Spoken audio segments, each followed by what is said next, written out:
Por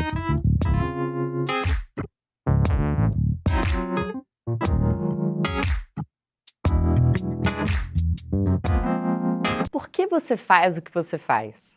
Da onde vêm as suas escolhas? Por que é tão difícil se desvencilhar de alguns padrões de comportamento? Se deparar com essas perguntas é descobrir que carregamos cicatrizes invisíveis e até feridas emocionais profundas que surgiram ainda quando éramos pequenininhas. Existe uma criança dentro de nós que espera o amor incondicional dos pais e que não quer receber esse mesmo carinho de si mesma. Ai, o luto da descoberta que isso não vai acontecer e que somos as únicas responsáveis por reconhecer e nutrir nossa criança interior pode doer um pouco, mas encarar o passado é o único caminho até um presente conectado com a nossa essência. Precisamos olhar para a nossa versão infantil com compaixão para resgatar seus sonhos e curar suas dores, encontrando a harmonia entre a nossa versão passada e o futuro que talvez tenhamos sido destinadas. Acolher a criança que fomos, nos conectando com a vulnerabilidade da infância para honrar a adulta que somos hoje. Bom dia, Óbvias! Eu sou Marcela Ceribelli, CEO e diretora criativa da Óbvias,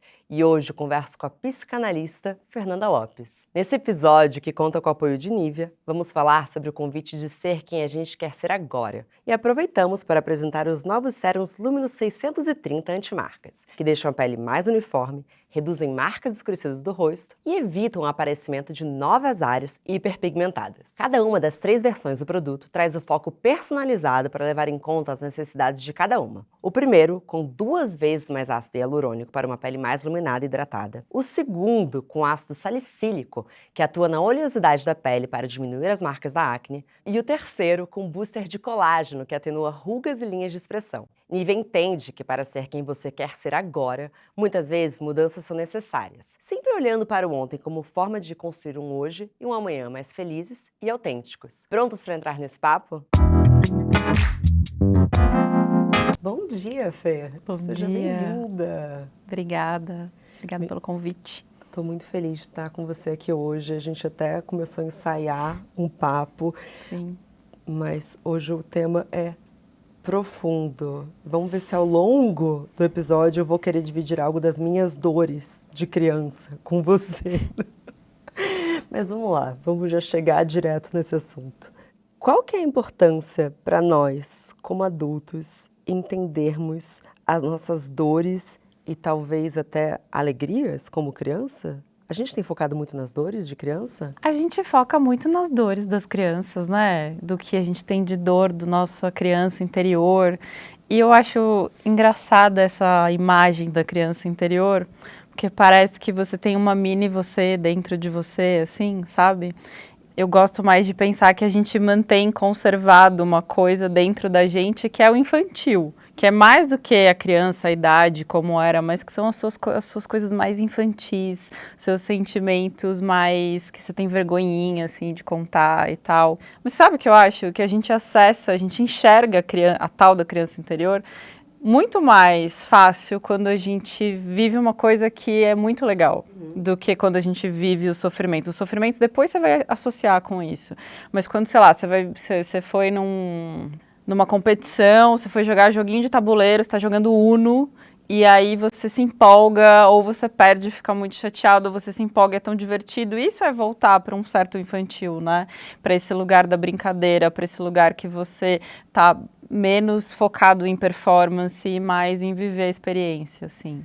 Que é a maneira correta de praticar qualquer esporte. Que seria a maneira correta de praticar qualquer esporte, exatamente. Principalmente se você não está indo praticar profissionalmente, né? Seria muito legal se você fizesse isso. Engraçado que a gente está no estúdio e tem uma criança aqui hoje. E aí eu estava entrando pela porta do estúdio e ele veio com tudo, assim, pá, pá, pá, e segundos antes de eu sentar nessa poltrona, eu pensei, nossa, quando a gente é criança, a gente tem muita energia, né? Que vontade que ele tinha. E aí, com todo respeito, equipe, mas tá todo mundo meio se arrastando, sabe?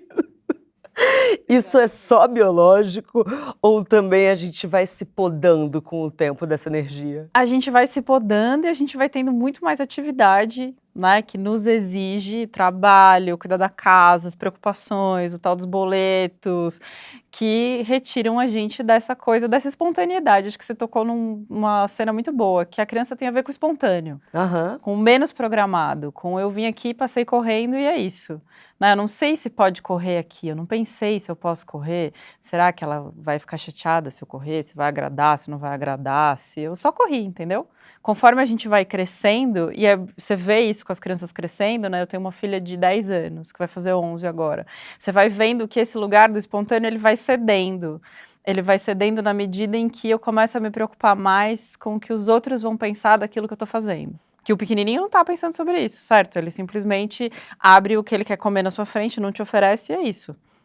Ai, dá uma vontade, né?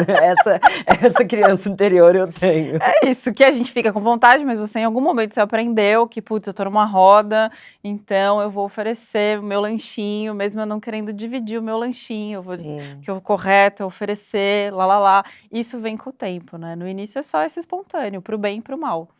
Para uma briga ou para uma coisa divertida. E você acha que a velocidade em que a gente é podado, digamos assim, tem algum diferencial entre gêneros? Ah, com certeza, né? Com certeza. Até porque os meninos são incentivados a viver experiências, aventuras, os esportes, os jogos que eles jogam. As meninas vão muito cedo para os relacionamentos, para as questões entre pares, entre as amigas, os amigos, as brincadeiras mais quietinhas, mais contidas, né? Os meninos têm a função de ser explorador, né? As meninas, por mais que a gente esteja em 2024 e as coisas estejam diferentes, ainda assim você vê as meninas muito mais nesse lugar recolhido e os meninos para o mundo, né?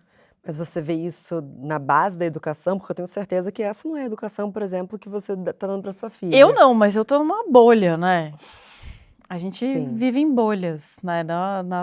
O básico ainda é muito assim, né? Ainda é muito meninas assistindo o jogo e os meninos jogando. Ou mesmo minha filha esses dias estava se queixando que ela faz futebol e que muitas vezes não passam a bola para ela, e é um jogo que é misto. Sim.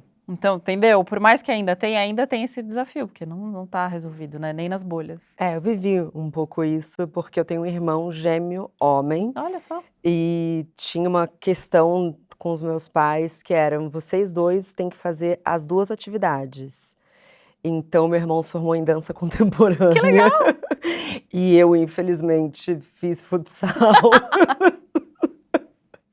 Eu não fui tão longe quanto ele, mas eu lembro dessa sensação de eu não pertenço aqui.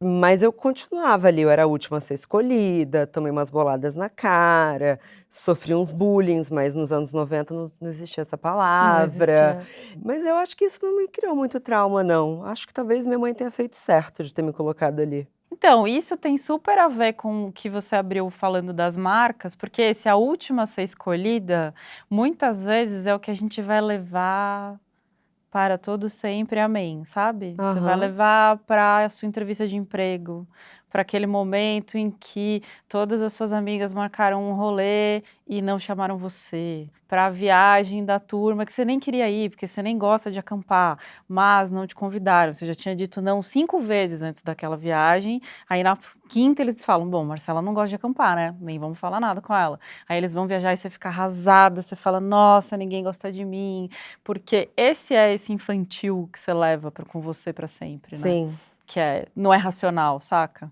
Isso é muito interessante de observar, porque uma amiga minha estava contando que a avó dela foi falar que uma prima dela estava ganhando super bem, e ela respondeu: "Mas eu também ganho muito bem". E a gente gargalhava, porque ela falou assim: "Era minha eu criança, falando eu também", sabe, ela Olha pra lutou, mim! olha pra mim! E eu achei muito bonito, primeiro, reconhecer que era uma eu criança, né, porque já é uma grande evolução, mas também pensar que sim, a gente vai dar umas derrapadas. Porque a gente sempre é esse eu criança. A Sempre. gente sempre é esse eu criança, é que a gente disfarça melhor na maior parte do tempo, Gostei. né? Mas a gente sempre é esse eu criança, e que legal que a gente possa sempre ser esse eu criança, assim, porque eu acho que tem uma coisa bonitinha, que é essa, quando você consegue reconhecer, ou mesmo quando você consegue brincar com o seu eu criança, levar o seu, né, a sua criança para brincar, mas de você perceber que tem uma coisa que eu acho que é o que a gente ganha com a maturidade, que é: minha avó não estava falando sobre mim, não era para me agredir. Ela só estava contando a história da minha prima. A criança acha que é tudo sobre ela. Os pais se separam porque ela fez alguma coisa. Os pais conseguiram comprar um bolo hoje porque ela queria o bolo. A criança tem essa coisa mágica, né? De que ela é o centro e tudo acontece por causa dela, pro bem e pro mal, assim. Na hora que a avó fala, sua prima tá ganhando bem, ela só tá contando da prima. Ela não está dizendo, você ganha mal, você é a neta pior, você... Não tá falando nada disso, né? Mas é nesse lugar que pega. Eu gostei disso. Então, a gente, como criança, acaba sendo mais autocentrado, até porque o nosso mundo parece muito mais limitado, né? O que a gente entende como mundo quando é criança é o nosso núcleo familiar, nossos cuidadores. Total. E o amadurecer faz parte de entender que o mundo é muito amplo e que nem tudo é sobre a gente, levar as coisas menos pro pessoal, digamos assim. Levar as coisas menos pro pessoal de um jeito que também nem tudo é sobre mim, mas também nem nada é sobre mim. Entendeu? Eu não sou nem tanta coisa, nem tão pouca coisa. Eu sou uma coisa. Que às Sim. vezes é legal, às vezes não é. Às vezes é sobre mim, às vezes não é. Às vezes eu tô no jogo, às vezes eu não tô. Às vezes eu quero ir, às vezes eu não quero. Às vezes eu sou chamada. Isso não quer dizer que as pessoas não me amem. Ou às vezes eu não queria estar naquele evento. Então é um lugar meio de desimportância. Mas não é uma desimportância do abandono, do lixo que ficou esquecido no canto da sala, assim. É da desimportância do... Ninguém tá olhando pra mim, sabe? Do dançar como se ninguém estivesse olhando. Sim. É desse lugar, assim. Eu penso muito nisso, assim. Isso, o Freud falava que a criança é sua majestade e o bebê. Então, ela é o rei de tudo. Tudo é sobre ela. Tudo é para ela. Se você vê uma criança pequenininha que ganha um irmãozinho, ela tá passada. Ela não tá feliz. Tem trocentos vídeos, né, na internet mostrando esse primeiro encontro. Tem um vídeo que eu acho muito engraçado, que o nenê tá chorando, ele tá olhando pro nenê assim, num bebê conforto. Ele deve ter uns 2 aninhos, ele olha pra mãe e faz... Tipo, pra que você trouxe essa coisa aqui? A filhinha mais velha de uma amiga minha olhou pro irmãozinho mais novo quando chegou, sei lá, passaram 2 noites, ela falou: "Adorei, mamãe, agora já pode devolver".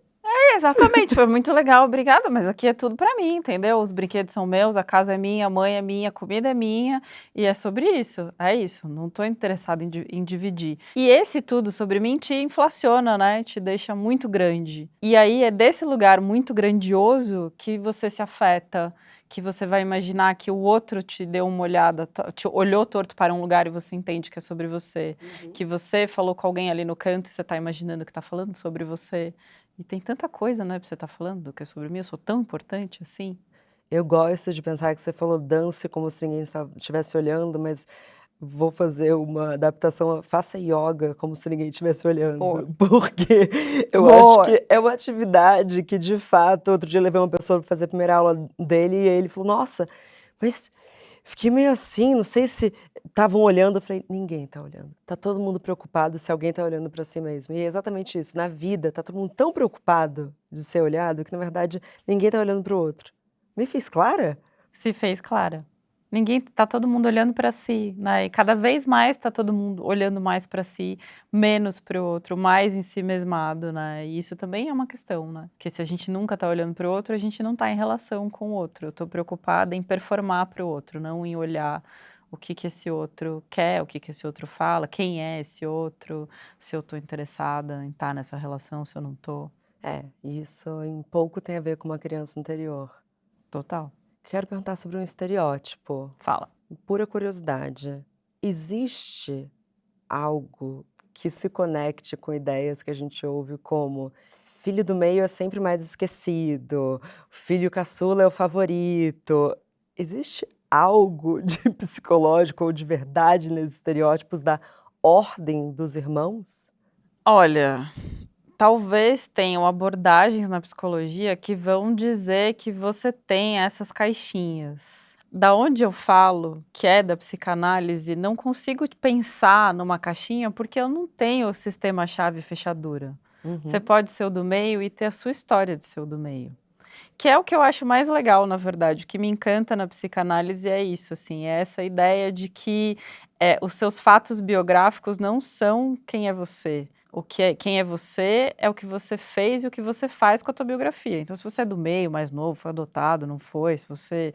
Isso é um dado da sua vida. Eu não sei o que você vai fazer com isso, o que você faz com isso, o que você fez com isso quando você era pequeno, o que você faz agora com 40 anos, o que você vai fazer quando você tiver 60, sei lá.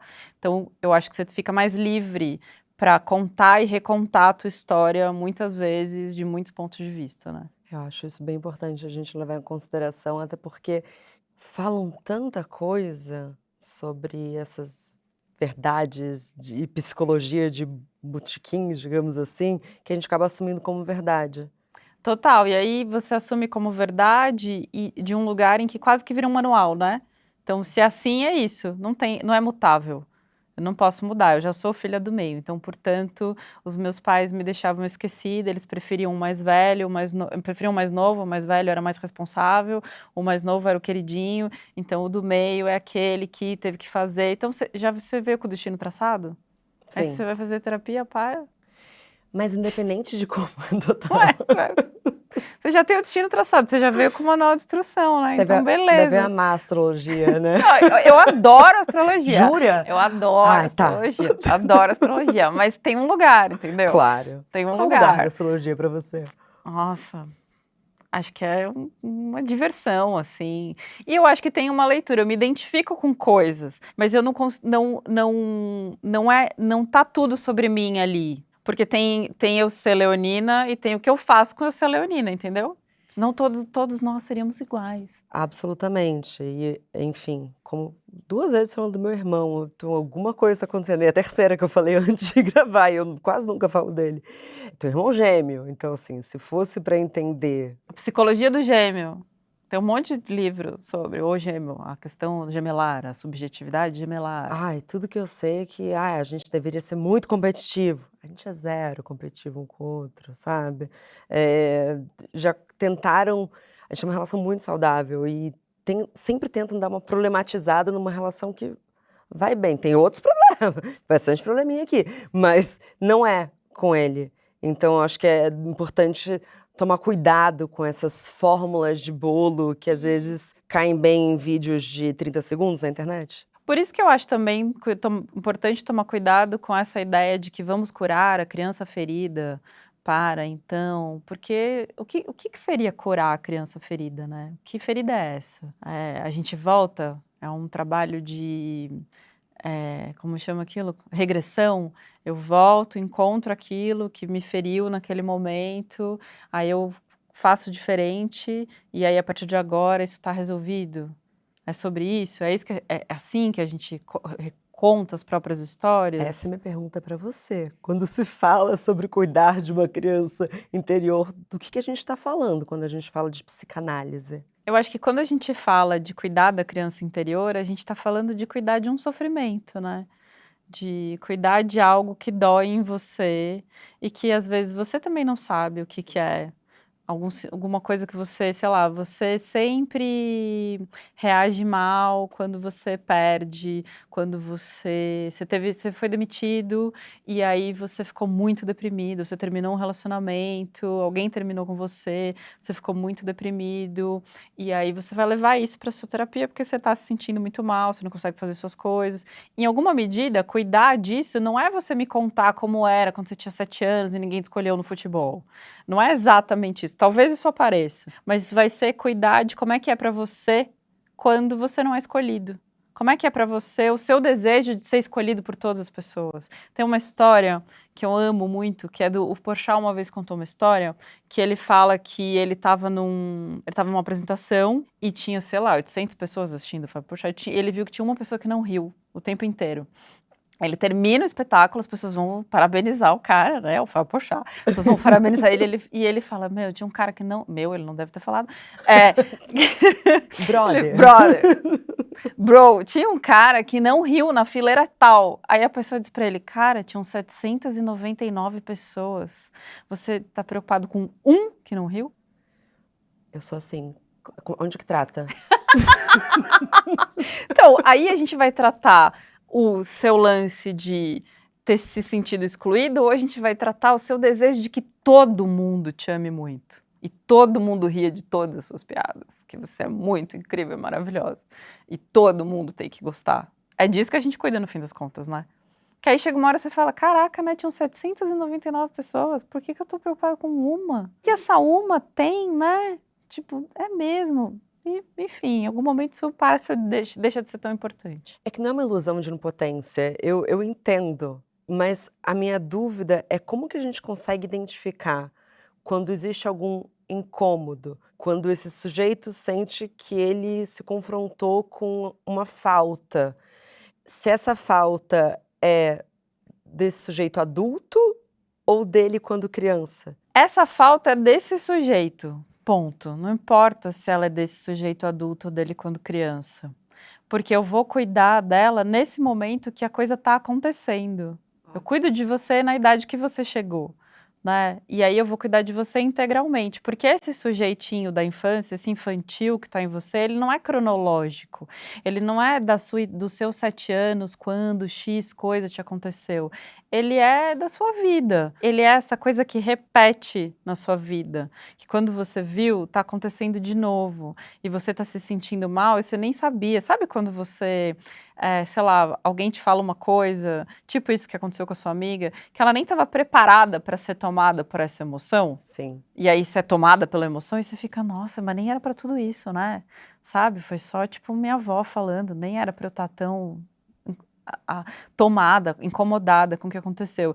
É isso que fica insistindo, que vem desse lugar que é de um certo infantil, mas que não quer dizer que aconteceu necessariamente na infância. Entendo perfeitamente. É esse infantil quando a gente pensa que é um lugar que ele tem menos sofisticação. E nem sempre é trauma. Nem sempre é trauma.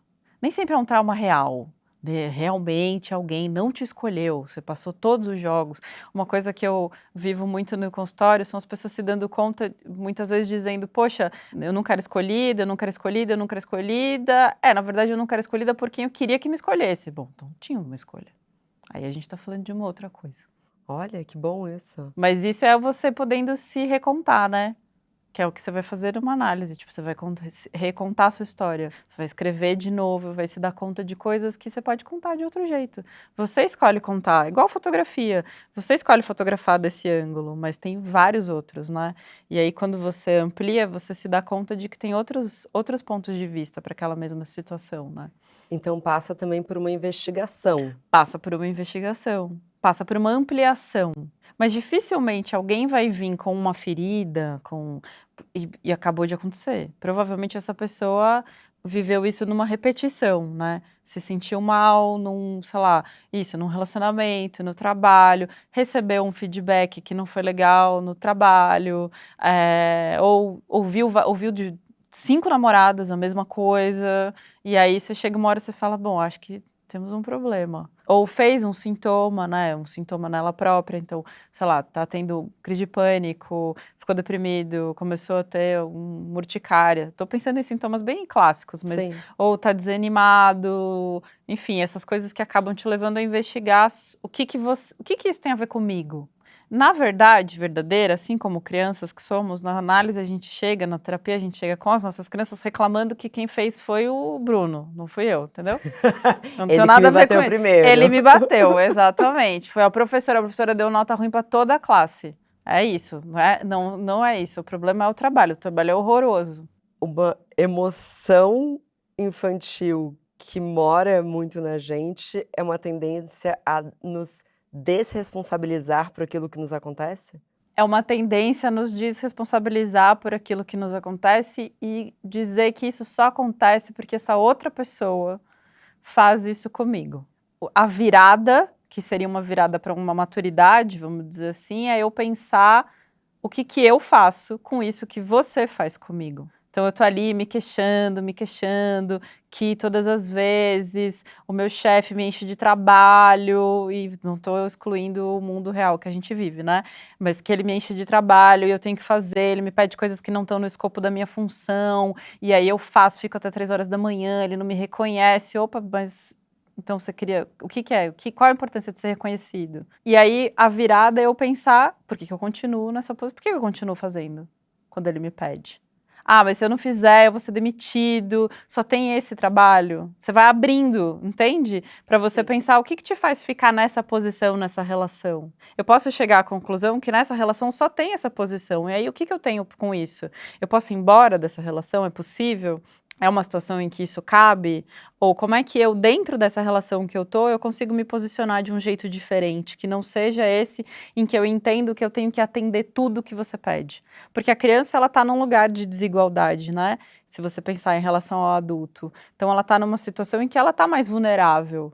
A partir do Claro. momento que eu consigo entender que a gente não tá, você precisa tanto de mim quanto eu preciso de você, né? Pensa numa questão de trabalho. A gente precisa tanto da galera que tá montando o estúdio, quanto a galera precisa que o programa aconteça. Então, tá todo mundo numa relação horizontal nesse sentido. Isso muda muito a dinâmica de como a gente vai se tratar Sim. no ambiente. Mas você fala e estuda muito sobre parentalidade. E é muito engraçado, é um artigo que eu nunca esqueci que eu li, e eu acho que devo ter lido por volta dos anos 2000, falando que muitos pais, eu digo cuidadores, né,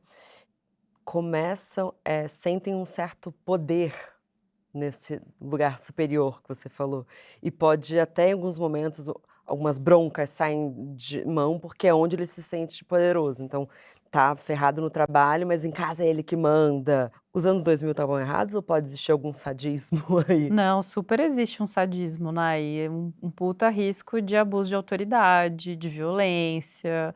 É aí onde cabe, onde ficam essas situações, assim, violentas, as situações de humilhação. Eu posso porque eu eh sou sua mãe, não é Isso, assim, você vai né? fazer porque eu sou sua mãe.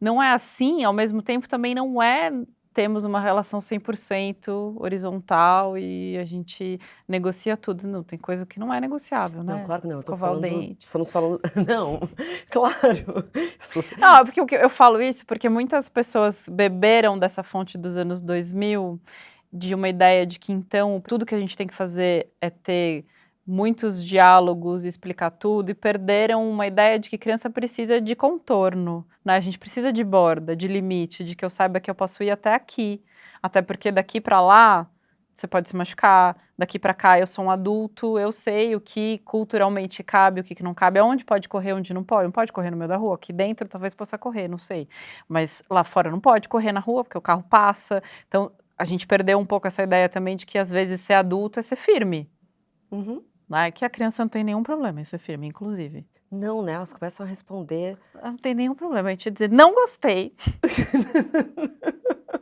não gostei, não vou fazer".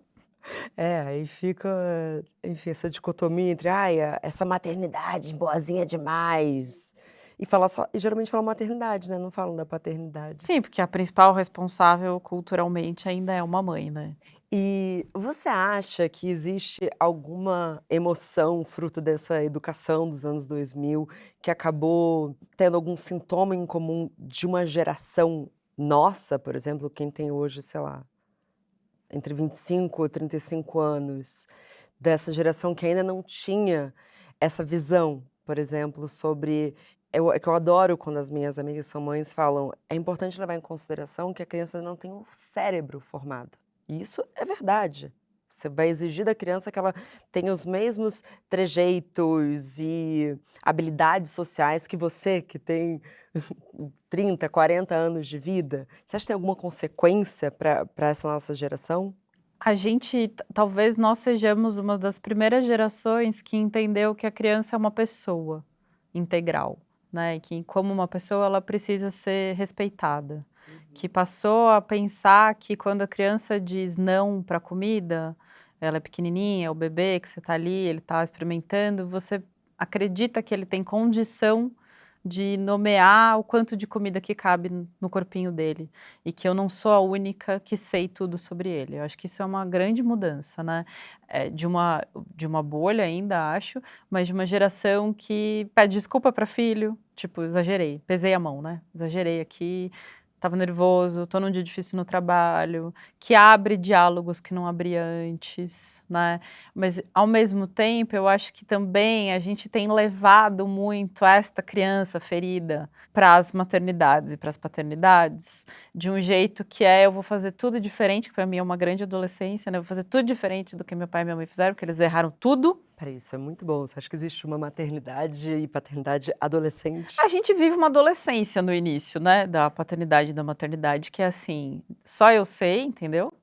Quem veio antes não sabe nada. Meu pai, minha mãe, minhas tias, minhas avós não sabem nada, eu que sei, minha turma que sabe, inclusive. É E verdade, é a minha é isso, turma. minha turma que sabe, eu só ando com a minha galera que faz que nem eu, e, e aí eu me sinto sozinha, porque também não deixo ninguém entrar, porque só eu que vou fazer, e a gente só sofre, né? Essa é a verdade. Que nesse momento eu ainda estou referenciado a fazer diferente do que os meus pais fizeram, ou do que, sei lá, a geração anterior fez, então eu ainda tenho essa referência, eles como referência, eu ainda não estou vivendo uma coisa que é de uma autenticidade, do que eu entendo que é para fazer nessa situação, que não é nem o que eles fizeram, não vou fazer o que eles fizeram, nem o que está todo mundo fazendo, é aquilo que cabe na minha casa, cabe com essa criança, porque eu estou olhando para ela e funciona aqui, porque eu posso ter 1000 manuais, mas não funcionar na minha casa, cabe na minha vida, cabe na minha realidade social, né? Isso é uma virada, preciso sair da adolescência para conseguir fazer essa virada, né? Nossa, achei muito bom. Até porque quando você e outras pessoas falam, criança no interior, mas eu já adorei que você já eliminou a criança, que de fato imaginava uma Marcelinha que ainda habitava dentro de mim. Eu acho fofinho, eu acho fofo. fofinho, eu acho fofinho. Mas vou te falar uma coisa, teve um momento muito importante na minha vida de decisões, em que eu tive uma catarse, sem querer eu trombei com uma foto minha pequena. Uau! E aí eu pensei: "Nossa, ela não estaria feliz". Isso eu acho legal, você se perguntar assim, sabe? Ou você olhar para um lugar onde você chegou e você fala: "Caraca, nossa, meu, Fernandinha não imaginaria", sabe assim? Aham. Isso eu acho legal, você retomar sonhos que você tinha da tua infância, ou mesmo, né, que você hoje vive ou que você não vive e que você acha engraçado, como é que eu podia querer aquilo, ou coisas que eu queria porque meus pais queriam que eu quisesse, tipo isso, fazer uma atividade física que não tinha nada a ver com você, ou fazer agora uma atividade física que tinha a ver e que você abandonou, porque, sei lá, não cabia, não era de menina, né? Uhum. Isso eu acho legal, mas é isso, porque não tá tão dentro, não é essa micro pessoinha que tá num lugar, sei lá, eu gosto de pensar que se estivesse em algum lugar estaria no estômago, mas tudo bem, que fosse na cabeça, não tá, ela tá na sua pele, é aqui, é célula, entendeu? É o tempo inteiro, é uma mistura de você hoje com você de 5 anos, com você de 15, com tudo isso, que vai te responder a todas as situações que você vive. Fê, pai presente é anticorpo para relação abusiva? Olha, é uma boa pergunta. Eu acho que pais presentes são anticorpos para muitas coisas, para uma vida mais saudável, assim. Pais presentes e pais legais, né? Porque pais presentes que são violentos não são anticorpos para nada, né? Mas pais legais, pais dispostos a se repensar, a fazer vínculo, a pedir desculpa, pais que estão abertos na relação, porque tem um lugar muito, eu acho que tem um lugar muito desafiador na paternidade, na maternidade, que é a ideia de que agora que eu estou nesse lugar, eu sei tudo. Então eu preciso saber como responder a todas as situações, só que eu nunca vivi isso, eu estou fazendo semana de prova pela 3ª vez, entendeu? E eu sou Uhum. ruim de matemática, saca?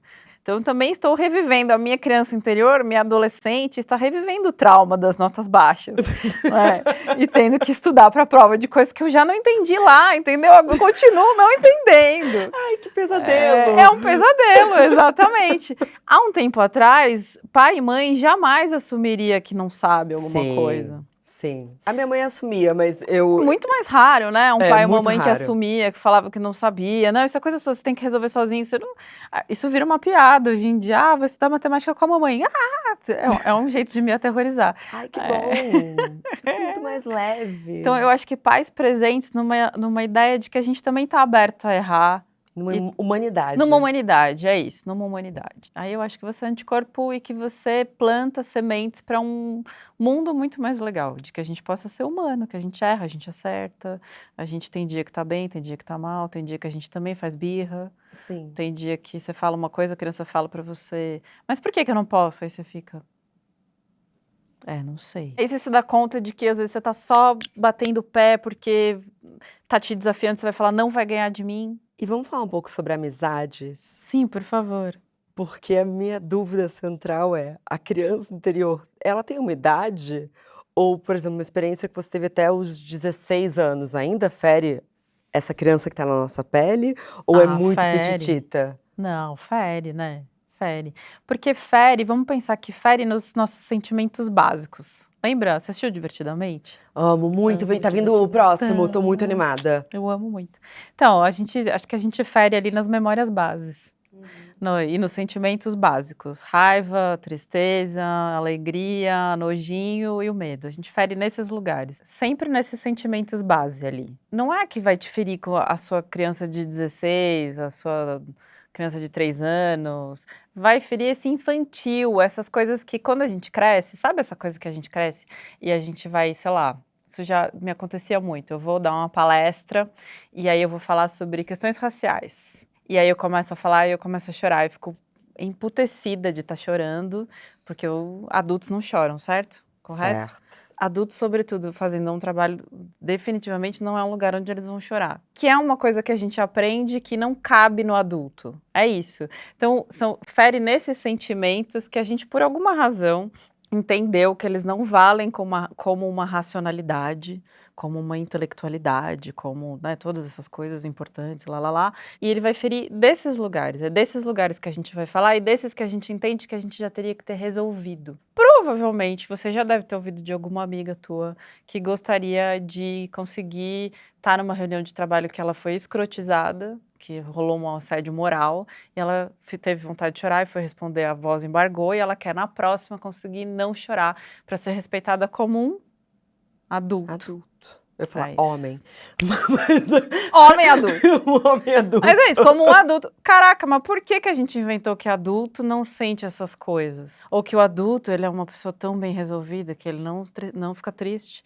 Tem um lugar que eu acho tão triste de ver, que é você ver uma pessoa, você tá numa situação, um velório, e você vê que geralmente os homens, eles estão super tocados, os mais velhos, 50, 60 a mais, estão super tocados e estão se segurando para não chorar. É uma violência. É uma violência, né? É uma violência, cara, é uma violência que eu acho que é isso que a gente pode pensar sobre a criança interior, que a criança não teria pudor nenhum de chorar.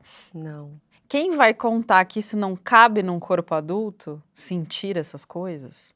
Não cabe num corpo adulto você ter ciúmes, inveja, que inclusive esses sentimentos a gente nem pode falar que a gente sente, porque tem sentimento bom e sentimento ruim, né? Eu achei maravilhoso que no Divertidamente 2 vem justamente a inveja, vem o tédio, a ansiedade, vem um monte de coisa Eu que, acho cara, muito bom vem, né? também. E como tá retratada a inveja. Que já chega falando do cabelo da Nojinho, ai, adorei seu cabelo, aí a Nojinho fica assim, para. É muito bom. Não, é humano, né? É São humano. sentimentos a questão não é o que você sente, mas é o que você faz com aquilo que você sente. Eu senti inveja é uma coisa, eu senti inveja e ir lá e tosar o seu cabelo é outra completamente diferente, né? Ou eu senti inveja E te boicotar. e falar pra todo mundo mal de você, você. sendo que não tinha nada pra ser dito sobre Isso, você. então, é outra coisa. Isso sou eu agindo com um infantil ali, passando na minha frente, né? Mas a criança sente inveja o quê? Ela empurra na areia? Se a criança sente inveja, ela empurra, ela pega o brinquedo pra ela quebra a boneca que você levou. Ela come o bolo de aniversário da irmã antes do parabéns.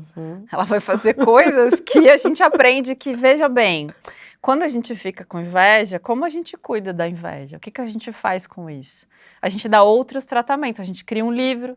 O problema é que a gente inveja é escreve um um sentimento texto. tão tabu que a gente dificilmente reconhece que tá sentindo. Então a gente até se convence. Ah, não gosto de tal pessoa. Porque sempre tal pessoa, e você não gosta sempre do mesmo tipo de pessoa. E tudo bem, você pode não gostar de fato, a gente não gosta de todo mundo. Tá tudo certo. Mas é é diferente de eu não gostei, eu não sabe essa coisa, ai, não fui com a cara da fulana?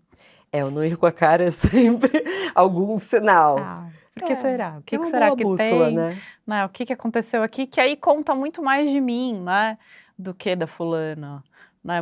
Na maior parte das vezes, fulana nem sabe quem sou eu, o que ela fez naquele dia, nem me viu naquele dia, né? Pra estar falando alguma coisa sobre isso, que é essa cena linda da avó. A avó estava só falando da outra neta.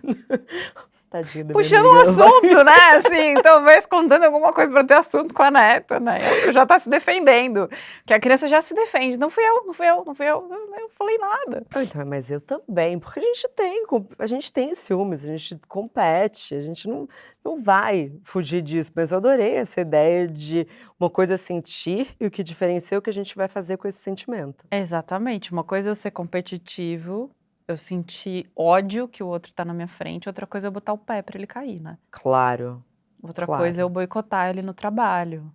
E eu não promover ele porque ele, sei lá, tá saindo com a pessoa que eu queria sair. Aí são outras coisas que a gente vai fazer, que vão ser da miséria humana, e não é nem do infantil, né? É do que a gente tem de mais miserável dentro da gente, todo mundo tem, né? Mas já que você falou de violência, e eu quero depois dessa pergunta falar sobre o outro lado dessa história, que é o prazer da nossa criança, mas é importante a gente falar quais que você acredita que podem ser as consequências de pessoas que vieram de lares violentos? A gente consegue curar essas dores que talvez literalmente morem na pele? A gente consegue curar essas dores, a gente, assim como a gente não faz uma definição de destino, né, necessariamente porque você veio de um lar violento, você será uma pessoa violenta, você será uma pessoa triste, ou você será, né, a gente não vai dizer que isso é definidor de quem você é, né, vai ser o que você vai conseguir fazer a partir da história que você viveu.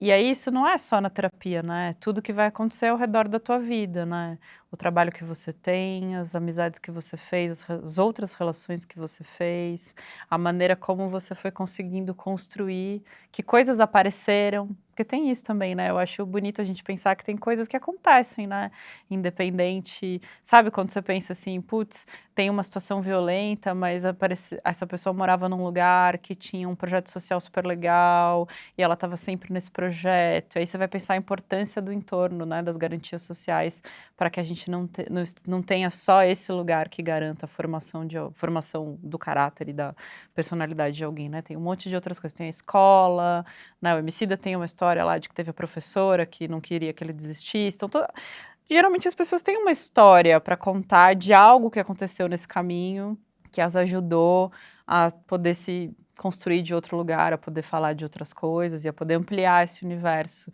E aqui ser um universo onde tem violência, muito difícil, mas eu também tenho outros lugares que me ancoram, né. E existe algum exercício ou alguma estratégia ou algum mecanismo para que a gente possa também perdoar a nossa criança interior?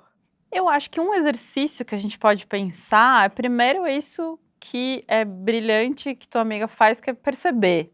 Então, para eu poder perceber, eu preciso estar atento em mim, tanto quanto eu estou atento nos outros. Sim. Então, eu estar curioso sobre mim mesmo, tipo, por que que isso me incomodou? Por que que toda vez que a minha avó fala da minha prima me incomoda tanto? Por que que essa questão de salário me incomoda? Por que, né? Opa! Por que que isso é uma questão para mim, né? Então eu preciso me interrogar, eu preciso estar curioso sobre mim mesmo. E eu acho que uma das coisas que ajuda a gente nessa curiosidade sobre a gente, nesse momento em que a gente está tão ensimesmado, mas ao mesmo tempo tão para fora, né, nas redes, é a gente conseguir ter tempo de respirar, assim, não respirar, fazer meditação, poderia até ser, mas estou pensando de estar off dessas coisas que vêm de fora e que eu possa, sei lá, ter um tempo que eu escrevo, né, eu pelo menos entendo que a gente se organiza muito no papel, quando a gente vai botar ali no papel uma coisa que a gente viveu. Bom, eu Isso é praticamente a minha religião.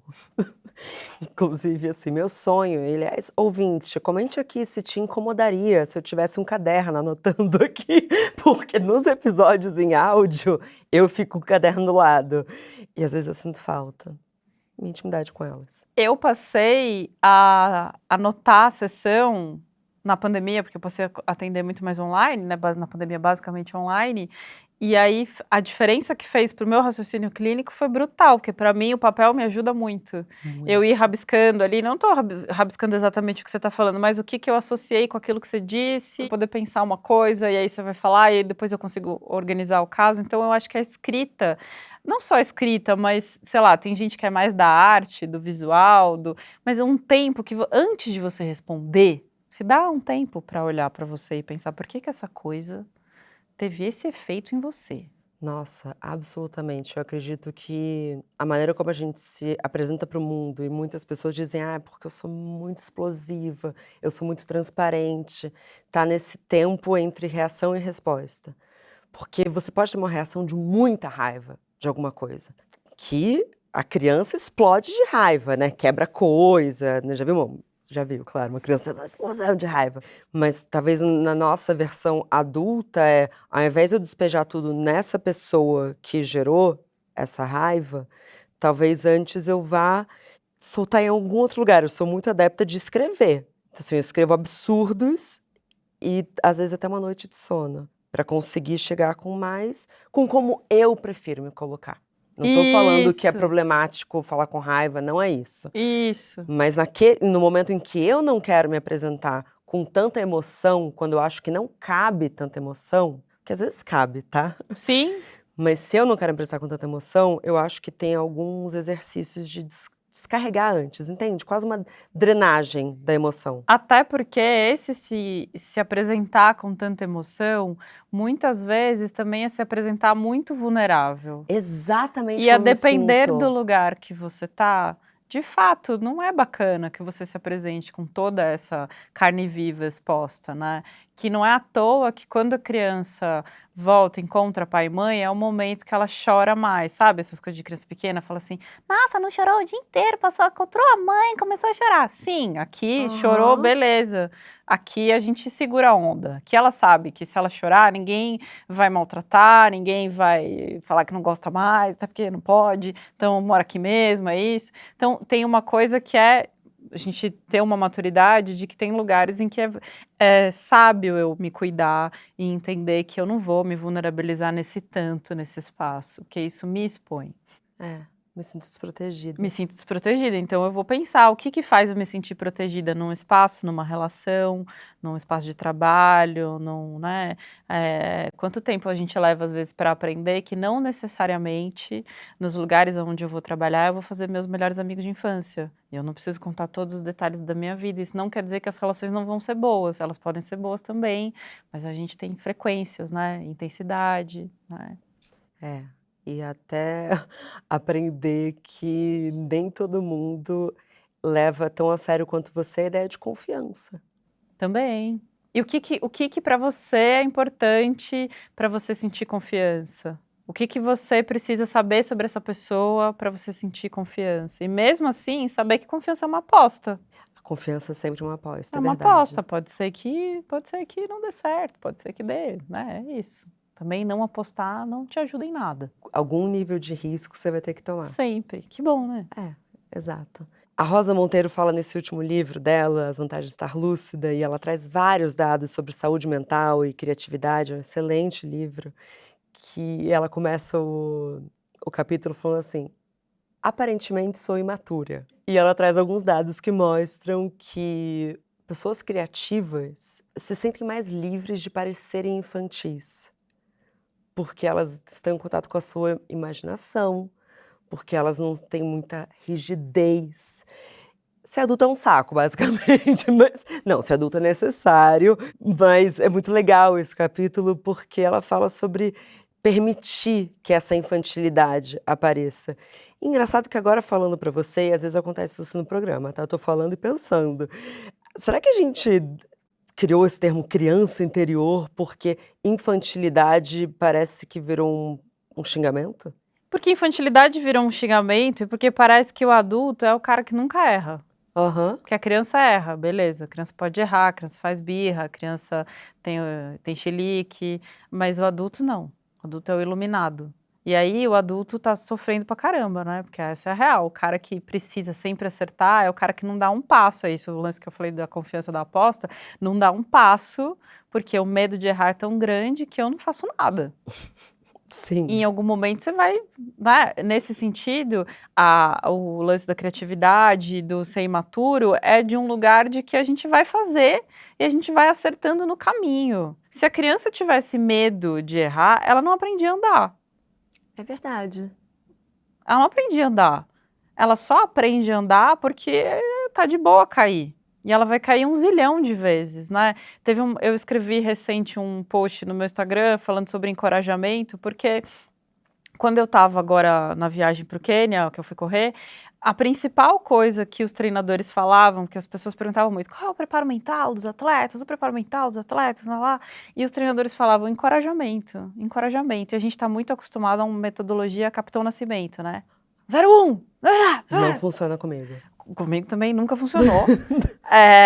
E quando eles falavam do encorajamento, é um pouco o que a gente faz com uma criança, né? Dificilmente você vai dizer para uma criança, não acredito que você caiu, quando ela está tentando andar. Você não faz isso. Você não destrói ali aquela coragem inicial de se mover e de tentar, e você vai estar junto, a criança traz um desenho que é um rabisco, você fala, que lindo! Sim. Não é? E aí Claro. você vai falando, de repente, né, um outro tipo de desenho. Porque você sabe que ainda não tá pronto, que ainda ela não vai tá pronto, e evoluir. que ela vai evoluir, que tem um tempo, né? E que eu dizer pra você o quanto que tá ruim, ou o quanto poderia ser muito melhor do que isso, só te leva pra uma desmotivação. Sim.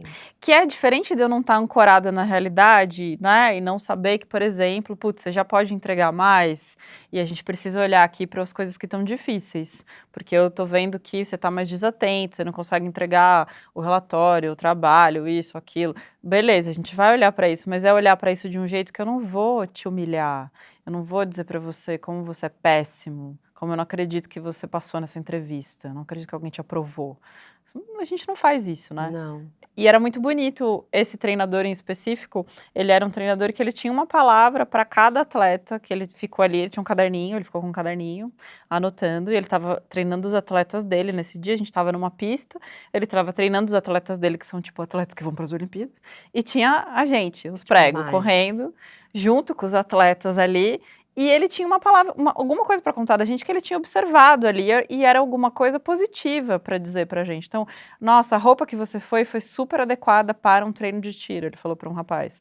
Para mim, ele falou assim, o seu esforço, eu falei, eu sei como é esforçado, o seu esforço, né, motivou um monte de gente, fulana de tal. Mas que bonito. Não, bonito, né, eu fiquei super feliz, achei super Muito bonito. bonito. E é isso, de uma delicadeza, que aí eu saí de lá e falei, gente, eu sou muito esforçada, vou correr mais rápido. E olha como Agora, tem um nunca mais eu efeito no corro de grupo. pochete. Super um efeito no grupo, né? Então, tem uma coisa para a gente pensar que é do cuidado e dessa criança, do que é imaturo, do que é maduro. Por que será que a gente passou a entender que maturidade é eu ter todo o controle daquilo que eu sinto o tempo todo? Uhum. Muito bom. Que é totalmente diferente de eu poder viver, entender que eu vou dar um tratamento para tristeza, para raiva, para inveja, para angústia, que não é sobre jogar em cima de você, mas que se isso acontecer, eu também tenho maturidade para poder pedir desculpa, porque eu sou um adulto, eu sou um humano e eu erro. Sabe o que eu Né? gosto Não de sou pensar que é um pouco completa. complementar a isso? As brincadeiras de criança que elas vão montando as coisas, aí errou uma coisa, desfaz, elas vão lá e fazem de novo. Parece ser adulto, às vezes, é a gente não poder mudar de ideia.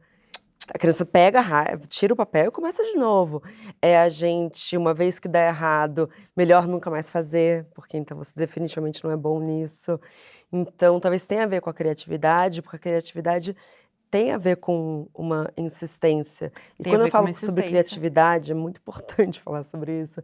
Não é só você ser um artista plástico, não é isso. Todo mundo precisa de criatividade para sobreviver. Quando você está montando como vai ser o seu dia, você está criando uma rotina. A criatividade mora em todos nós e a criatividade até para você pensar qual vida eu quero viver. É muito importante ser criativo e se permitir sentir. A sua criança interior está alimentada correndo, Fê? Nossa, ela tá muito alimentada correndo, muito. Porque a minha criança era uma criança que detestava esporte. Ah, é? Total. Esporte não é pra mim, não vou fazer. Porque eu achava que eu não tinha nenhum talento pra coisa, porque tinha lá, sei lá, nas competições eu nunca ficava bem colocada, tinha natação, né, a gente não tem corrida, então nunca rolava competição. Eu lembro de uma cena do balé que era assim, Fernanda, perna direita, eu era pequenininha, eu era a primeira da fila, e era perna direita, eu não sabia nem direita e esquerda, e aí eu fiquei levantando a perna esquerda, e a professora de novo, perna direita, se continuar errando, vai pra trás. Eu não tava nem entendendo o que tava acontecendo, aí me botaram pra trás e eu continuei errando do mesmo jeito. A ameaça é muito boa, a ameaça dá muito certo. Não, e eu continuei errando do mesmo jeito. Tem o vídeo, eu continuo errando a perna do mesmo jeito, porque eu não tinha entendido o que era direita e esquerda. Você não tem consciência corporal, eu também fiz balé e... Balé nos anos 90, dos anos 80 era tipo assim... O meu foi início dos 90. Eu lembro que da professora falando assim, quadril pra dentro, quadril pra dentro. E numa boa, hoje eu sei o que é colocar o quadril pra dentro. Com 4 anos... Ah, ela passava com um cabo de vassoura atrás da gente e batia. Pá! Aí sabe o que ela falou pra mim, Fê? Também com uma bunda desse tamanho, você não vai colocar o quadril pra dentro. Eu devia ter 6 anos. Então, gente, é isso. E eu lembro até hoje. Você acha que tem uma criança dentro de mim que tá botando o quadril pra dentro agora? É isso, fez uma marca. Claro. Né? E fez uma marca também, acho que essa coisa que a gente falou de uma socialização e questão de gênero, de que meninas ficam quietinhas. Eu já era mais quietinha, mas na minha, gostava de escrever, gostava de ler, então não tinha esse lance com o esporte, assim.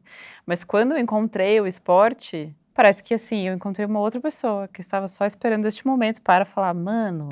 E foi com a corrida? Foi com a corrida, foi com a corrida. A Julia Cameron sugere naquele livro O Caminho do Artista que você tenha um encontro semanal com essa sua criança. A gente tá indo super bem, a gente se vê várias vezes, ainda mais agora, treinando pra maratona, estamos se vendo com frequência. Deve ser, é muito bom. Muito, muito, porque é uma diversão, né? Mas é um risco, porque o que eu vejo de adultos que encontram a sua criança interior no esporte da pior maneira possível... Qual seria? Muito competitivos, num lugar assim de ficar muito frustrado se o coleguinha te passou, se não fez o tempo que tinha que fazer, se não performa do jeito que tinha que performar. Eu comecei a fazer... E tem as garotas populares da escola, Tem as garotas populares da escola. Com as melhores looks. Com os melhores looks, com os melhores shapes, porque, né, estamos no esporte, então tem essa questão ainda, não tem. Tem. E o caralho do pace. E o pace, e aí você não tem o pace, e aí eu acho que eu só foi de boa ser a última todos os dias, quase todos os dias. Se eu não era a última, eu era a penúltima, se eu não era a penúltima, eu era tipo a terceira última do grupo, porque eu tô num outro momento da minha vida com 42 anos e que a corrida tem um lugar muito bem encaixado de uma coisa que não tem a ver com chegar em primeiro, que não tem a ver com essa coisa do grupo, que não tem uma outra função para mim, né? Que eu acho que se eu fosse nessa época tão tomada pela minha criança que não performa, não chega em primeiro, eu só ia sair de lá frustrada, né? E é uma boa investigação, porque você está honrando ela. E eu acho que até pensando numa coisa assim, o que faz você entrar em contato com essa coisa de uma criança interior, eu acho que essas experiências corporais intensas, que elas precedem as palavras, né? Então que não é você tá na terapia, não é uma experiência corporal. Você não tá pensando enquanto você tá correndo. Você tá correndo. Você não tá pensando enquanto você tá jogando futebol. Você não tá pensando enquanto você tá fazendo, sei lá, enquanto você tá nadando. Você tá vivendo aquilo. E você não tá vivendo aquilo, interpretando cada abraçada que você dá, porque você quer alcançar o seu objetivo e o foco. Não, você tá nadando.